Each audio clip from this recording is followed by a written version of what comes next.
नमस्कार, स्वागत है आपका हमारा समाचार में और मैं हूं आपके साथ दिव्या शेखावत। आज मेरे साथ खास मुलाकात में है सोनाराम शेषमा जी, पूर्व छात्र संघ अध्यक्ष रहे हैं और साथ ही साथ जो है इंटरनेशनल जाट संसद के जो है राष्ट्रीय प्रतिनिधि के रूप में भी काम कर रहे हैं। इनका बहुत स्वागत करेंगे और बहुत सारी बातें करते हैं इनसे। आज जाटों को लेकर ही बात करते हैं क्योंकि राजस्थान में, जैसे कि मैं आपको हमेशा बताती हूँ, आप मेरे चैनल पर भी देख रहे होंगे, इन दिनों जो है काफी सारे जाटों के प्रोग्राम्स आयोजित हो रहे हैं जयपुर शहर में। तो आज इनसे बात करते हैं जाटों को लेकर ही। सोनाराम जी, बहुत स्वागत है, कैसे हैं दर्शकों को बताइए। थैंक यू जी। सबसे पहले तो हमारा समाचार में शेखावत जी, आपका और आपकी पूरी टीम का बहुत बहुत धन्यवाद। देखिए, जाटों का एक अपने आप में एक पुराना मजबूत इतिहास रहा है। आप उठा के देख लीजिए, जाट हमारे महाराजा सूरजमल हुए, जाट हमारे सर छोटू राम जी हुए। तो जाटों का अपन देखेंगे तो बहुत मजबूत और एक अपना स्वाभिमानी इतिहास रहा है। तो मैं बताऊंगा कि इसीलिए हमारे जो भी समाज में प्रोग्राम हो रहे हैं, जो सब कर रहे हैं अपने अपने, तो करना चाहिए और इससे एक समाज को नई दिशा मिलेगी और हमारा जो पीछे जो समाज हमारा युवा है उनको आगे बढ़ने की इसमें प्रेरित करती है ऐसे ये जो आयोजन होते हैं, ऐसे जो इवेंट होते हैं। लेकिन मैं एक बात कहना चाहूँगा आपके चैनल के माध्यम से कि आप कोई भी सामाजिक प्रोग्राम कर रहे हो तो सबसे पहले जो समाज के प्रबुद्धजन लोग हैं वो सब आपके लिए सम्मानीय है। हो सकता है कि किसी से मेरी कोई ट्यूनिंग नहीं बन रही हो या किसी से मेरा कोई ज़्यादा लगाव है, किसी से मेरा कम है, तो वो चीज़ें आपको सार्वजनिक रूप से ना तो किसी मंच के माध्यम से आपको बोलनी चाहिए और ना आपको उस चीज़ को किसी प्रोग्राम के माध्यम से आपको उस चीज़ को समाज में फैलाना चाहिए। देखो, इन चीज़ों से क्या होता है कि आज जो समाज में जिन लोगों का नाम है, जिन्होंने समाज के लिए त्याग किया है, जिन्होंने समाज के लिए बहुत कुछ किया है। आज मैं आपको बताऊं कि हमारे समाज में विजय पूनिया जी है, जिनको मैं अगर हमारे जाटों के स्वरूप में अगर सिरमौर भी कहूँ तो कोई अतिशोक्ति नहीं है, क्योंकि आज उन्होंने 150 करोड़ की जो संपत्ति उन्होंने कन्या छात्रावास के लिए, हमारी बालिकाओं के लिए जो दान किए, वो अपने आप में एक बहुत बड़ा काम है। और इस काम से हमारे समाज की बच्चियों को, बेटियों को पढ़ने का मौका मिलेगा। जो शिक्षा के क्षेत्र में जो खर्चा वहन नहीं कर सकते और जो पढ़ाई में बहुत अच्छी अच्छी प्रतिभाएं आपको पता है हमारे समाज में है, गाँव में है, शहर में भी है, तो उन सबको एक नई दिशा मिलेगी। और जैसे कि हमारे समाज में वो, हालांकि विजय पूनिया जी भाई साहब खुद राजनीति विरासत से हैं, कुछ राजनीतिक परिवार से हैं, लेकिन उन्होंने कभी जीवन में राजनीतिक पद के लिए या उस चीज़ के लिए उन्होंने कभी नहीं किया। अगर वो चाहते तो कर सकते थे। और समाज में हमारे और भी कई नाम, बहुत सारे नाम है, अगर मैं आपको गिनाना चाहूँगा तो मैं गिना भी नहीं पाऊँगा, इतने सारे नाम है। हमारे जैसे विकास जी सिरोही जी हैं और हमारे राजा राम जी मील साहब है और भी कई सारे लोग हैं। अब एक हमारे एक शख्सियत जो आप बार बार पूछते रहते हो और सभी चैनलों के माध्यम से पूछते हैं कि विकास जी सिरोही, तो मैं क्या व्यक्तिगत उनसे आज 10-15 साल से संपर्क में हूँ। मैं छात्र जीवन से ही उनसे संपर्क में हूँ और छात्र जीवन से पहले मैं राष्ट्रीय मतलब राष्ट्रीय स्तर का प्लेयर भी रह चुका हूँ कबड्डी से।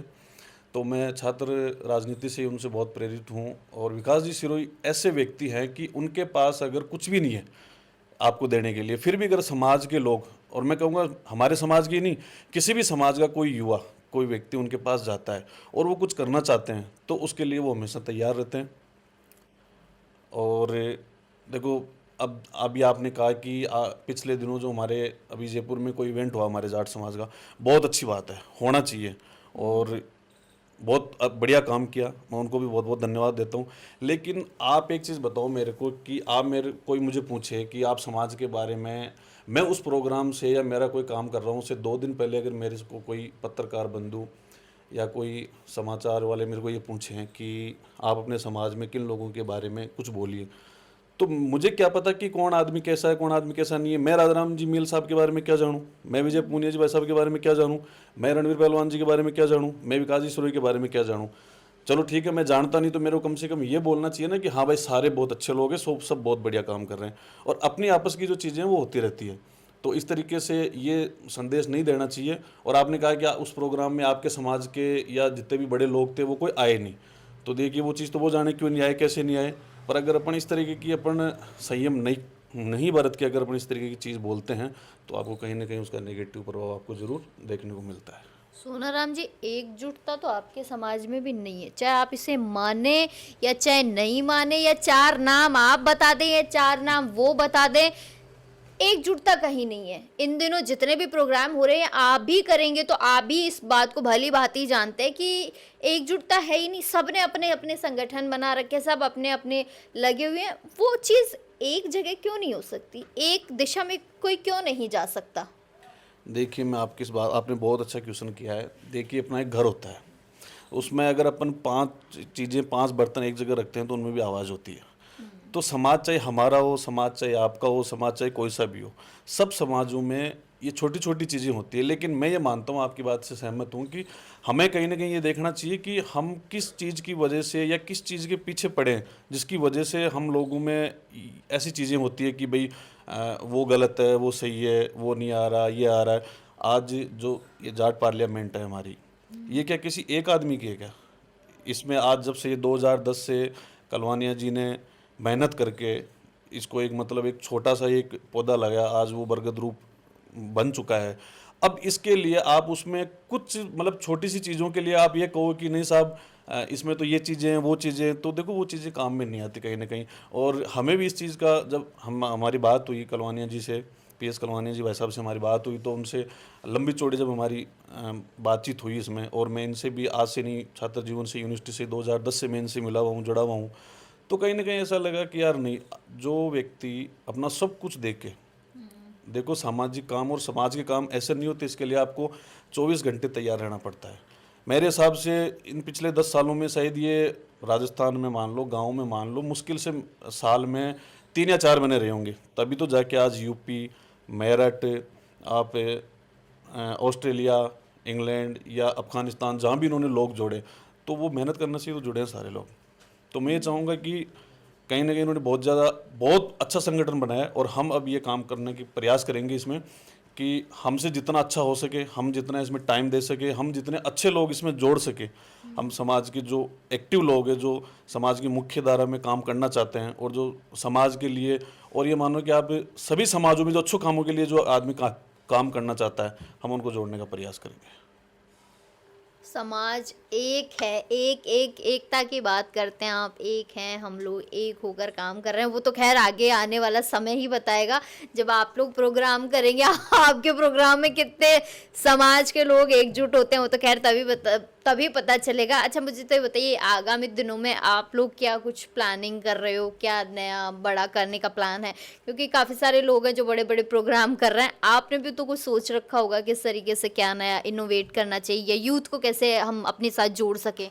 देखिए, मैं आपको बताना चाहूँगा कि जैसे राजस्थान में मेरे को पीएस कलवानिया ने जो जिम्मेदारी दी है मेरे को एक कार्यकर्ता के रूप में, तो मैं मेरी व्यक्तिगत बात करता हूँ कि मैं प्रयास करूँगा कि समाज में जगह जगह घूमूँ, अच्छे लोगों को जोड़ूँ, और नए नए लोगों को जिम्मेदारियाँ भी दें, और समाज के यहाँ से बस शहर से लेके गांव के अंतिम छोर पर, गांव ढाणी में बैठे व्यक्ति तक हम अपनी बात पहुंचाए, समाज उत्थान की बात पहुंचाए, तब तो देखो काम करने का कोई मतलब है, तब तो अपन समाज की बातें करें। और अपन ऐसे ही बन गए, कोई अपना मकसद नहीं, कोई अपना विजन नहीं, और अपन काम ही नहीं कर रहे उस दिशा में जिस दिशा में करना चाहिए, फिर बनने से क्या मतलब है। खूब संगठन है, लोग रोज़ संगठन बनाते हैं, नए नए संगठन बनते हैं, बिगड़ते हैं सारी चीज़ें। तो हमारे जो पीएस कलवानिया जी है, उनका कहना यह है कि भाई प्रोग्राम करना एक महत्व नहीं है, लेकिन आप उस प्रोग्राम में कहाँ तक पहुँचते हो, उस प्रोग्राम का विजन जो है वो लोगों में कहाँ तक पहुँचता है, और उस लोग उसको कहाँ तक समझते हैं, वो चीज़ मायने रखती है, वो चीज़ इंपॉर्टेंट है। तो उसके लिए हम सारे लोग मिल के बैठ के, हमारे जो कलवानिया ने जी जो बाहर भी संगठन तैयार किए हैं, उनसे सबसे मिल के सारी चीज़ हम बहुत बड़ा और अच्छा प्रोग्राम हम करेंगे, हम इस बात के लिए आपको आश्वस्त करते हैं। अच्छा, आपका विजन क्या है? अगर अंतर्राष्ट्रीय जाट संसद का विजन जानना हो, तो आप भी क्या जल जमीन इन मुद्दों को लेकर चल रहे हैं कि रोड नहीं है, पानी नहीं है, बिजली नहीं, ऐसे कुछ मुद्दे हैं, या आपके कुछ अलग मुद्दे हैं? देखिए, मेरी पीएस भाई साहब से बात हुई थी, कलवानिया जी से मेरी बात हुई थी कि अपने काम करते हैं। सबसे पहले तो जो हमारे ग्रामीण स्तर पे जो पंचायत स्तर है ना, वहाँ पे हम कोशिश करेंगे कि समाज के बड़े जो लोग हैं, समाज के जो प्रतिष्ठित लोग हैं, उनके द्वारा मुझसे बात करके हम पंचायत स्तर पर कोई लाइब्रेरी बच्चों की पढ़ने के लिए, या उनके एजुकेशन के लिए, या उनके स्पोर्ट्स के लिए कुछ ऐसी चीज़ें करें, जिससे कि वो लोग हमसे जुड़े और उनको लगे कि हमारे लिए समाज का संगठन कुछ कर रहा है। और शिक्षा पे हम ज़्यादा से ज़्यादा जोर देंगे, और जो हमारे महान पुरुष रहे हैं, जैसा कि कलवानिया जी ने बताया आपको कि जो हमारे महान पुरुष रहे, तो उनका हम इतिहास जो उनका है उसको एक डिजिटल उसको हम दिखाने की, और उसको हमारे जो हम जैसे मान लो कि हमारे से छोटे जो हैं या हम हैं, तो हम सारे लोग उसको दिखाने का प्रयास करेंगे, जिससे हमारे समाज में एक ये जागरूकता हो कि भाई अपने पूर्वजों ने इतना अच्छा काम किया है, तो हम उस विरासत को आगे बढ़ाने का प्रयास करें। अच्छा, मैं ना पिछले अब आप भी कहेंगी मैडम आप दूसरे प्रोग्रामों की बातें बहुत कर रही हैं, लेकिन कर लेते हैं। मैं सुन रही थी एक प्रोग्राम में मैं पहुंची थी, वहाँ पे लोग ये कह रहे थे कि शिक्षा और व्यापार को जोड़कर एक कार्यक्रम किया है हम लोगों ने। तो शिक्षा और व्यापार को कैसे जोड़ा जा सकता है? अगर मैं आप लोगों से पूछूं, आप लोग क्या डेफिनेशन देंगे इसकी? देखिए, अभी जो प्रोग्राम आप जो बता रहे हो, तो मैंने भी देखा, सुना था मैंने भी। तो जो शिक्षा को जोड़ने की बात कही राधे राम जी ने, बहुत अच्छी बात कही। मैं कहूँगा बहुत अच्छी बात कही। पूरे प्रोग्राम की अगर आप सबसे अच्छी बात मानो, तो मैं तो इसी बात को मानता हूँ। तो उन्होंने बहुत अच्छी बात कही। हमारे सीनियर नेता हैं वो, हमारे बुज़ुर्ग हैं, और हमें उनसे बहुत कुछ सीखने को मिलता है। तो अगर शिक्षा के लिए अगर कुछ कदम उठाते हैं वो, जैसा कि उन्होंने कहा कि आज जो लोग हैं वो हम बैठ के बात करेंगे, तो उस बात का स्वागत है। और उसमें हमें भी अगर कोई जिम्मेदारी मिलती है शिक्षा के लिए काम करने की, या समाज में कोई बात पहुंचाने की, तो हम तैयार, उसके लिए स्वागत है उनके इस आइडिया का, उनके इस विचार का। बहुत बहुत धन्यवाद है। तो बहुत बढ़िया है। चलिए, आप अगर किसी के विचारों से सहमत है, विचारों से आगे प्रेरित हो रहे हैं, यूथ, मैं आजकल आपके यूथ की बात करती हूँ, तो जाटों के लड़कों को मैं देखती हूँ, एक अजीब सा एग्रेशन, अजीब सा मैं कुछ उनमें मुझे नज़र आता है कि जाट मतलब पता नहीं क्या है। यूथ क्या कर रहा है, मैं समझ नहीं पा रही हूँ यूथ को। एक्चुअली एजुकेशन बहुत आज आगे बढ़ गई, लेकिन मैं कई जगह के युवाओं को देखती हूँ, देखिए बुरा मानने जैसे कोई बात है नहीं इसमें। मैं कई जगह के युवाओं को देखती हूँ कि जिस तरीके से आप लोग काम कर रहे हैं जाटों को जोड़ने का, कि यूथ को ज़्यादा से ज़्यादा जोड़े, लेकिन मैं आज भी कई जगह देख रही हूँ कि यूथ अपने आप को जाट कम्युनिटी से जोड़ के वो अलग ही दिशा में बढ़ने की कोशिश कर रहा है। सब अपने आप को कहीं ना कहीं नेता मान के बैठे कि मैं नेता हूँ, मैं ये हूँ, मैं वो हूँ। ये किस दिशा में आधा यूथ जा रहा है? देखो जी शेखावत जी, ऐसा कुछ नहीं है। ये जो आप अग्रेसिव और ये जो बात बता रहे हो ना आप, ये देखो हमारे डीएनए में है।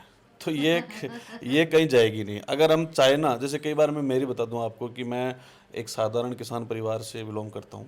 मैं जयपुर आया तो नौकरी लगने था, लेकिन जो आपने बताया ना कि आज के युवा क्या क्या सपने सोचते हैं और किस किस दिशा में जा रहे हैं, तो मैं स्पोर्ट्स से था। चूँकि मैं नेशनल प्लेयर रह चुका था, तो मैं आया तो पढ़ाई लिखाई करने के उद्देश्य से था। लेकिन मैं राजस्थान यूनिवर्सिटी में मैंने एडमिशन लिया, मैं वहाँ उस माहौल में रहा, तो मेरा अचानक मेरा खुद का मन बदल गया कि नहीं भैया, मुझे तो नेता बनना है।